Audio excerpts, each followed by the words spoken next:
અલી બૂમો નહોતી પાડતી, ધ્રુવને ધીબેડતી હતી.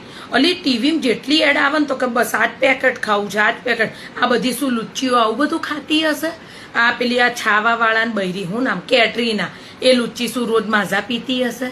આ આલિયાડી રોજ શું પર્ક ખાતી હશે? કપિલ શર્મામાં એક લુચ્ચી કેવું કહેતી હતી કે હું તો કોઈ દાડ ખાંડ ખાતી જ નહીં. તો લૂમ લેવા લુચ્ચીઓ આવી એડ કરો છો.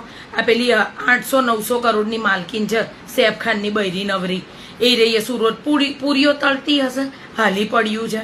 આ પેલી આ શિલ્પાડી આ સોયાબીનની કઈ એડ આવી એટલી તો કે બસ આજ મારે સોયાબીન ખાવ. ધીબેડ્યો હરખાઈનો સોયાબીન નહીં, બીન બેગ બનીને બેહી ગયો ખૂણામાં. ત્યારે શું યાર. અને અડધો દાટ તો છે ને લુચ્ચીના ક્રિકેટરોએ માર્યોલી. ત્યારે અલી માર બેનનો છોકરો 50,000 રૂપિયા હારી ગયો. પહેલાના ક્રિકેટરો શું આવી જુગારની એપ્લિકેશનો કરતા હતા પ્રમોટ? આ તો લુચ્ચીના 1000-1000 1500 કરોડના માલિક થઈ ગયા, 5-5 હજાર કરોડના. અને લોકોને છોકરા બરબાદ થાયલી. હવે કંઈક આપેલી આવવાની છે કંઈક સિરીઝ, શિખર શું આવવાનું, મને તો મુયું આવું ખબર નહીં હોતી.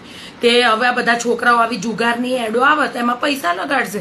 મારા બેનનો છોકરો લુચ્ચીનો એક તો 50,000નો ખાડો કર્યો અને પાછો કહે છે જો મને કંઈ કહેશો તો હું આત્મહત્યા કરી લઈશ. મારા બેનને હું અત્યારે 100 રૂપિયાનું દોડ્યું લાઈને હાલ. આવો વસ્તારમાં જે આપણને બીવડાવવાના ચાલે જ નહીં. ત્યારે શું યાર. અલા ટીવીએ ક્રિકેટ અને આ બધી આ લુચ્ચીઓ બોલિવૂડ વાળીઓએ તો દાડા વાળ નાખ્યા એટલી ઘરના. અલી બૂમો નો